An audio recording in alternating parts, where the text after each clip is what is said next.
Hi, everyone. Welcome, and thank you for coming to our talk today. We are members of the Android UX team, and we're excited today to talk to you about the new notifications features in O from a UX perspective. So I'm Julie. I'm a researcher on the Android team, and today I'll first tell you about the research that inspired the new notifications features in O. So in November of 2015, our team went on what we call a UX expedition to learn more about how people experience notifications. So our team of researchers, designers, engineers, PMs, we all spent a week in New York and New Jersey speaking to and observing users. We approached the topic as attention management to include interruptions from devices, other people around us, ourselves, and everything in your environment. We didn't want to limit our scope to just on-screen smartphone notifications. We used multiple methods in the research. We started by interviewing people. But then we also observed people. Because notifications are so contextual and in the moment, we wanted to observe people receive notifications to see what they would do and how they would react to them. We also had group discussions amongst friends who did design exercises together. And lastly, we synthesized the data together as a team, and we held a workshop later and came up with ideas that turned into the features in O. So what did we learn? The most striking observation we made is that there was this addiction to phones. People were bound to their phones all day because they were afraid they might miss something important. Phone notifications were a major source of stress. People were very hyper-vigilant to any kind of signal they could be getting from their phones, afraid to miss something important. And most notifications were actually not important to them. Only a few were necessary. We heard lots of things like this from our participants. Denise said, "If I don't have my phone for 2 seconds, I freak out. What if I miss something?" And she was a busy lawyer, and I observed her in her house the whole day, constantly going like this, "Where's my phone? Where's my phone?" And she'd leave the room and come back looking for her phone, just really anxious all day, just in case her phone wasn't with her. And then there's Alice, who's a professor. She said, "I wish I could have something like an Amber Alert for my parents, ex-husband, and son's school, so that those would override everything else." She gets lots of notifications from different sources, but the only ones she cares about are these. And she wishes these would always override the others. We observed different coping strategies from users to block out all of this noise. The first one is to physically put the phone away. So people would force themselves to put their phone in a purse, put it in another room. Someone even put it in a box in another room. Just anything to prevent yourself from checking it. The other strategy was to not let the device make noise, so let it just vibrate, or don't even let it vibrate at all. Another strategy was to not let sources contact you. That means to block all notifications from an app. And the last one is to do nothing but be constantly annoyed every day and all day. Stephen, he mentioned a particular social networking app sent me way too many notifications, so I deleted the app. So he got fed up and deleted the app, and actually every day he uses the service in a mobile browser, multiple times a day, purely just so he wouldn't receive notifications. In fact, the pattern that we're hearing now is when people get so annoyed with notifications, whenever they download a new app, by default, they'll just block it all, block all notifications without even giving it a try. This is obviously something we all don't want, so we need to really be careful about this cumulative effect of all of our apps' notifications. People often want only some notifications from an app, but not all of them. So even if they want just one type of notification, they still receive a bunch of unwanted ones. And many people don't adjust their settings even if they know they can. So even if they know there's a way to do it, they might not know how to do it, or it might feel like a hassle, so they just live with the problem. Angie said, "Notifications are like junk mail. You can take the time to set up filters or just hit delete. I just deal with them." She just deals with it every day. Stella said, "If you allow push notifications, I know there's a way to go into settings and adjust it, but I don't know how to do that." So what else did we learn? There were only two types of notifications that people needed to know. The first one, above all, notifications from other people are most important. So these include SMS, messaging apps, emails from people, phone calls, etc. Anything that came from a person on the other end. These were most valued. Flora said, notifications from other people are most important. I always respond. Those are the only ones that she pays attention to. And then there are more important people. So notifications from the inner circle matter even more. So these are people like your spouse, significant other, parents, kids, closest friends. They can reach us at any time, and we keep channels open and reserved for them. Andrew said, work emails and text from my wife are the only things that matter. Basically things I need to tend to so I don't get in trouble. So those are the two types that he cares about, above everything else. The other kind of notification that's important to people are reminders for things that they need to do. So we observe people having things they needed to remember throughout their day, like picking up your dry cleaning, calling a credit card company to follow up with an issue, cleaning a chinchilla cage, if that applies to you, setting up a kid's play date, making new keys for the car, things like that, right? We all have things like this in our lives, and people need to remember these things. David said, sometimes I get a notification for something that I actually want to do, but just not at that moment. And then I forget about it later because I don't see it again. And Shelley says, I know I have to pick up my dry cleaning, but telling me right now is not going to help me. It's like nagging. Tell me when I'm near the dry cleaner. So when a notification isn't addressed right away, it's very easy to forget it. Out of sight, out of mind. We realize that we need to make it easier for people to remember these tasks.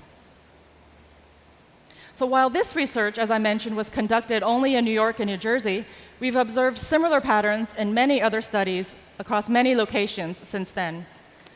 Whatever topic we're studying, from productivity to wearables to driving, we keep hearing over and over again from people about the stress and the burden of all the notifications they're being bombarded with. So here are some other locations that we've done where we've heard similar patterns across the US and many cities and internationally. So based on this research, our team felt it's important for us to respect our users' attention and to allow them to have more control. So this inspired some major changes in O this year. Now here's Rachel to give you more details about the features.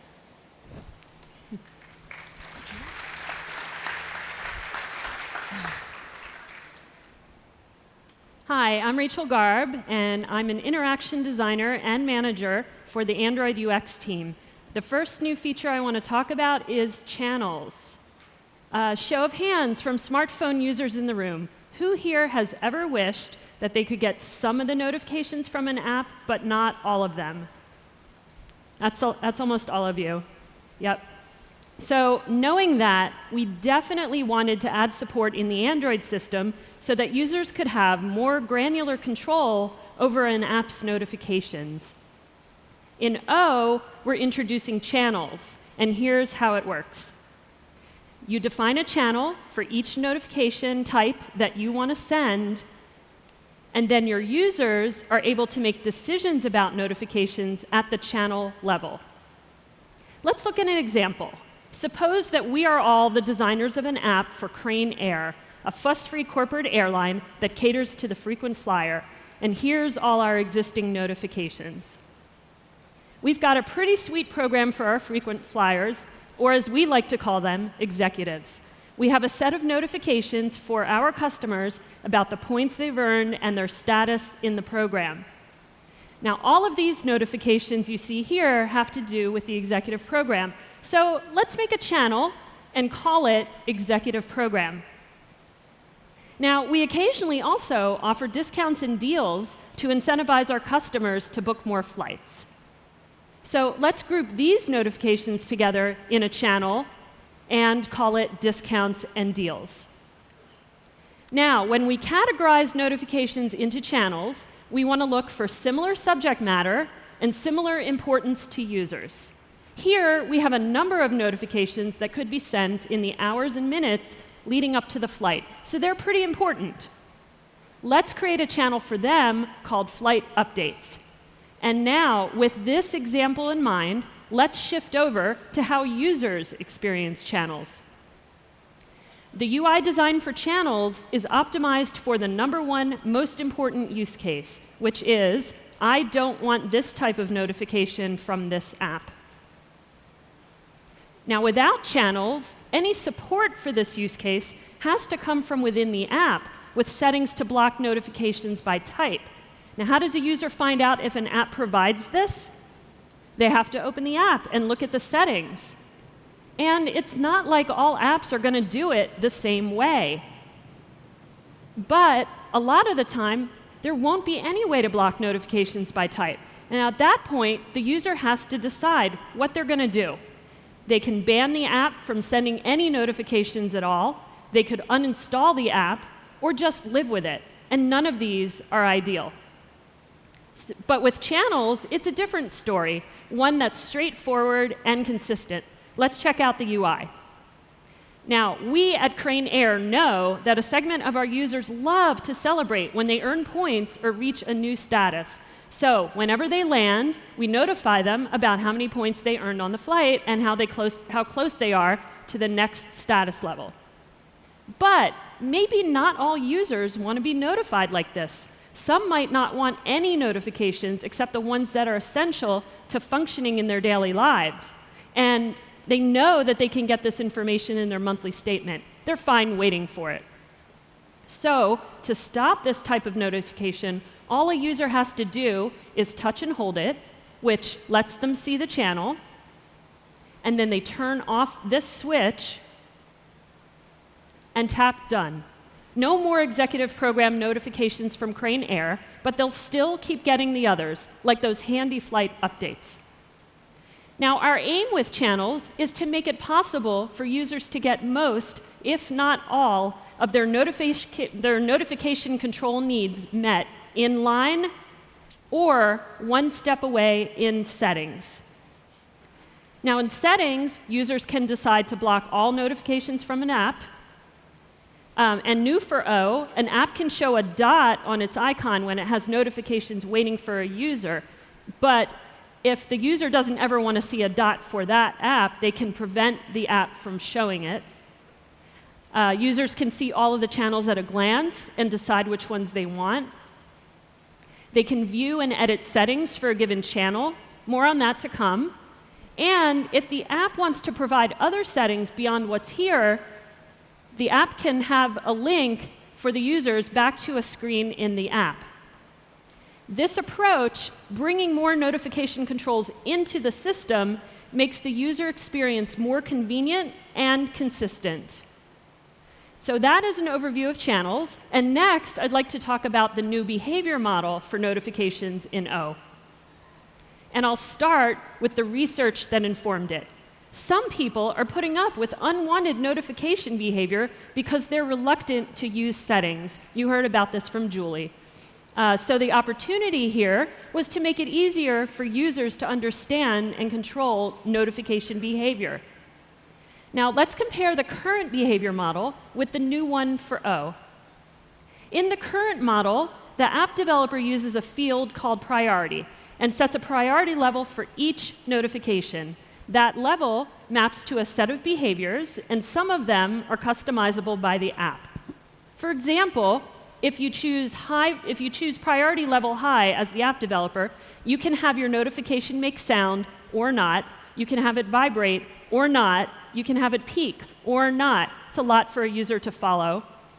In the new model, priority is deprecated. And instead, the app developer sets an importance level for each of their channels rather than for individual notifications. And there's fewer customizations that the app can make on that behavior. Here, you see the inner workings of priority levels. I won't read this out to you, but let's compare it with importance levels. As you can see, we've gone down from 5 to 4 levels and reduced what can be customized. We are intentionally trading flexibility for simplicity so that users have a better shot at understanding what the heck is going on. We're letting go of allowing each notification to behave differently so that we can guarantee users that all notifications from the same channel behave the same way. In the current model, a user can control an app's behavior but has no insight whatsoever into the app's intentions as they're making decisions. But in the new model, the user gets a clear picture of app behavior as they make decisions. So it's the difference between I can make sure that this app won't be able to do X versus I can see this channel does X, but I'm going to have it do Y instead. I'm going to show you what I mean by comparing the UI. In the current UI, if show silently here is turned on, then it's predictable. But otherwise, the user has no clue how notifications from the app will behave. In the new UI, the user just needs to look at the importance setting to see how the channel will behave. And if they don't like it, they can choose a different setting. In this new model, Android creates a settings screen for every channel from every app. This is the place where users go to see and control its behavior. The main settings are to block the channel and change importance. If the importance level is high enough, the user has sound and vibration options too, and there's more advanced options. Now, you can also optionally provide a brief description of what the channel does, if it's not obvious, so that users can make more informed decisions. If your app already offers channel-like behavior, please leverage Android solution so that users don't run into the situation where there's discrepancy between an app and system settings. You can link to the system settings screen either at the channel or the app level. And if you want to offer channel controls beyond what the system offers, for example, letting users specify notification and email preferences in the same place in your app, you can have a link back to your app settings. And that's an overview of the new importance model. Next, I'll turn it over to Justin to talk about other new things for O.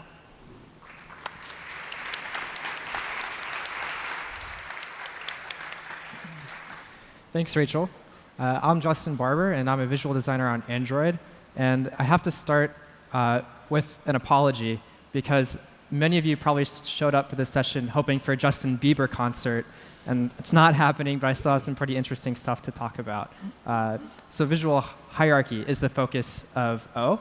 And if you remember last year in N, we completely redesigned notification templates to become more flexible, modern, much cleaner.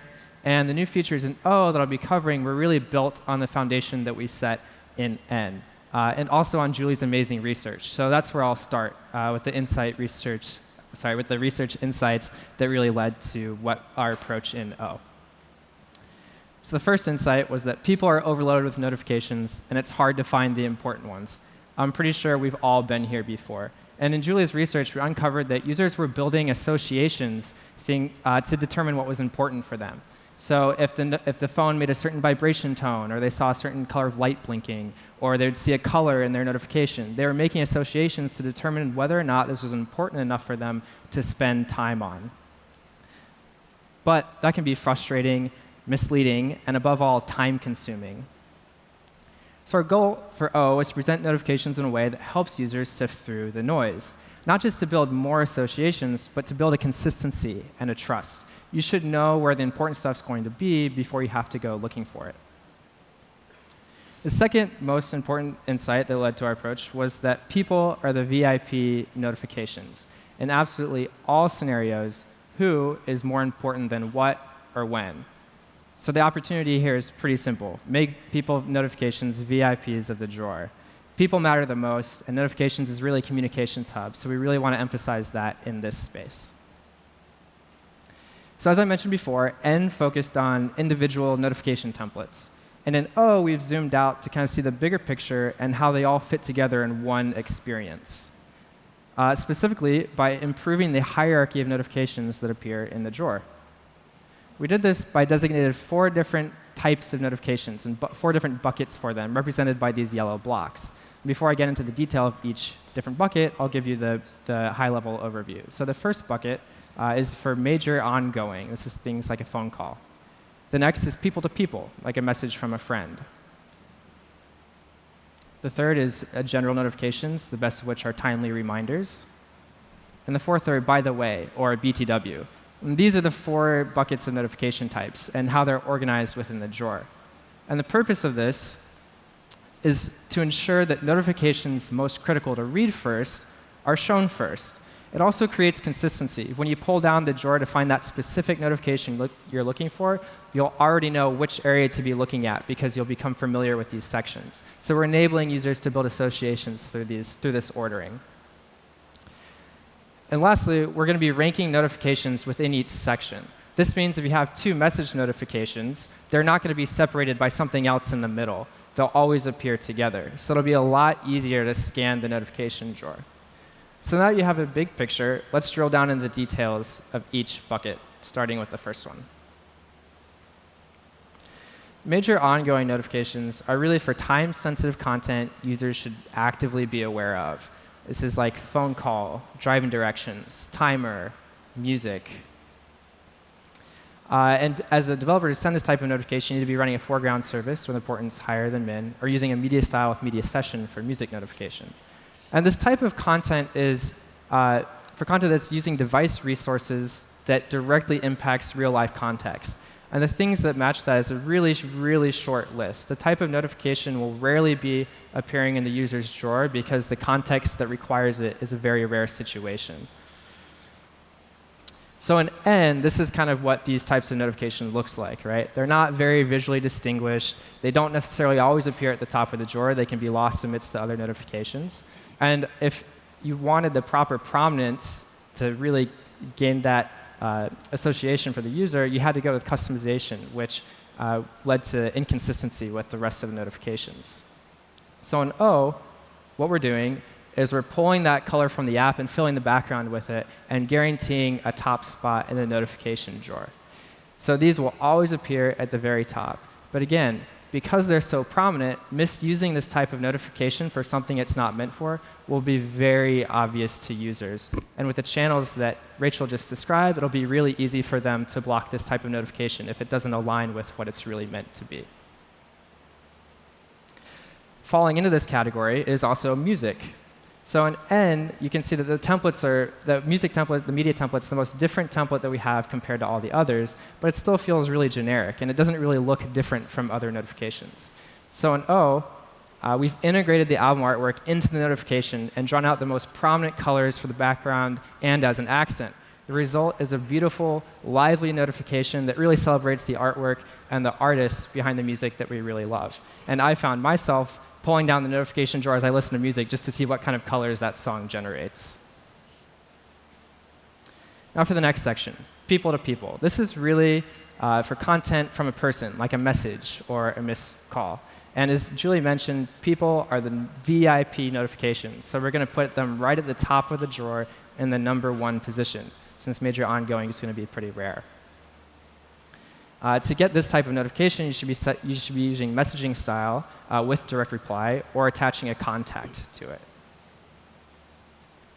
So as it stands today, a message notification is really not that valuable until you interact with it. There's like one line of the message, so you don't know if it's worth actually expanding and reading. And then you still have to make the decision if you should reply to it, and you may not be able to reply to it directly within the drawer. You have to jump out of the drawer. So it's really just not that valuable. So in O, we've made one really subtle change that has actually made a really big impact on the messaging experience. And that is that we're exposing more lines of content in the collapsed state of the notification. So now you can read up to 3 lines of the message without having to spend the time expanding the notification and deciding what you want to do with it. And we're continuing to invest heavily in this area of focus, and we're looking forward to making even more improvements, especially around direct reply, coming soon. This next bucket is for general notifications, and the best of which, as we've documented in material guidelines and Julia's research backs up, is really meant for well-timed and informative task reminders. And in O, there's no behavior or visual change in the representation of these notifications. But it does play into the next bucket of BTW. And today, there are a lot of notifications being sent in this general bucket that really should be sent in O as a BTW. BTWs, by the way, notifications, are meant for contextual or informative but non-urgent content. We heard a lot of stories from Julie's research about how people felt so overwhelmed. If content in the drawer isn't urgent, it should be sent as a BTW. Things like weather updates or traffic, or suggestions and promotions. So earlier in this presentation, Rachel used Crane Air as an example of how to organize your app's notifications into channels. If you remember, there are 3 different channels: executive program, flight updates, and discounts and deals. And that last category of discounts and deals is an excellent example of what should be sent as a BTW notification. And it's pretty simple to send one. You just need to set the importance of the notification to min. So in N, the visual representation of these notifications was pretty equal with all the other notifications. The only difference was a slightly different colored background. It's a pretty heavyweight presentation for content that's actually very lightweight. It's bothersome to users. It takes up a lot of space. So what we've done in O is we've taken the app name and the first line of the notification and simplified that down into a single line. So the new presentation is really meant to feel lightweight so that users don't feel bothered by them. They don't need to manage them because they're out of the way, and it's OK if they can glance at it and don't want to take action on it right now. You can also set your notification to automatically expire so that users also don't have that burden of having to manage them as well. The advantage of this is that instead of risking annoying your users by sending a notification in that general bucket, you can send it as a BTW instead. This way, you don't have to hurt users' trust by risking something. You can just put it in the BTW section. Also, the full functionality still remains. So if the user taps on this BTW, it expands the full notification. You get all the color. And if the notification has actions with it, those will appear as well. So when you put it all together, it comes together really nicely. You can actually tell a very intentional order within the drawer. And when we compare that with N, that's when you can really start the difference. You can really see the differences come out. If you squint your eyes and look at N, which is on the left in the black phone frame, you can't really tell which notification is which at a glance. But if you look at O, it's really clear. You can see the major ongoing at the top. You can see the BTWs at the bottom. You can even kind of tell that it's a people-to-people, a message notification because it's taller than the rest. Now you can also see in N how when there's an overflow of notifications, those notifications got stacked behind the ones that were visible. This doesn't match up super well with the spatial model of the full-width notifications. So in O, we've improved that spatial model and made it feel much more unified. We have a really beautiful animation, and the point of this is to correlate the notifications of icons of how they appear in the status bar with the notifications that they are in the drawer. And again, yeah, you can pretty cool, right? This is something we're really, really proud of. And again, it wouldn't have been possible without those template changes that we made in N, right? So we're taking steps to unify the whole experience. You can also see how instead of stacking at the bottom, overflow notifications fit into a shelf. And we have a really beautiful experience going on. I'll just let it play one more time. Oof. All right, so this is the last feature I'll be covering pretty briefly, and that's snoozing. And this feature came directly out of user research. So the insight was that people need to remember the things they need to do. And today, you only have 2 options if you can't deal with the notification right now. You can either dismiss the notification and count on your memory, which if you're me, never works. Ask my wife. Or you can leave the notification in the shade, but it can get lost amidst a ton of other notifications, right? It's either or. So our opportunity was to give users more ways to do this in the drawer. So let's say you're in a meeting and you get a text from a friend asking you about dinner. Now you're in the meeting, so you can't reply right away, but you know as soon as you leave the meeting, your mind's already going to be on to the next task, and you're not going to remember to reply. So instead of letting the notification linger in the shade, or linger in the drawer, or dismissing it altogether, you can snooze it, and this is how. You can do a partial swipe, which reveals 2 different icons. You'll notice it's an additional icon to the gear that we introduced in N. And this is the button for snooze. So if you tap this icon, the notification will automatically be snooze. And you'll get a confirmation of this snooze with an option to undo it if you need to. So snoozing the notification will set it to come back that set duration with the exact same interrupted qualities that it was sent with as before. So if it made a vibration tone when it came in the first time and you snooze it, it'll vibrate again the second time when it comes back. So if you want a different time than 1 hour, you can just tap that arrow and you'll get a few different options to change that duration. And the option that you select then will then be set as the default duration the next time you snooze a notification. Pretty simple. That's what we have to show you for the new notifications in O. And if you're interested in finding out even more, especially from a more detailed engineering perspective, there's an earlier talk, What's New in Notifications, Launcher Icons, and Shortcuts, that we'd encourage you to check out. We're really excited about these improvements and believe that these features are not only beneficial to users, but will also increase the quality of engagement with their apps. Thanks so much.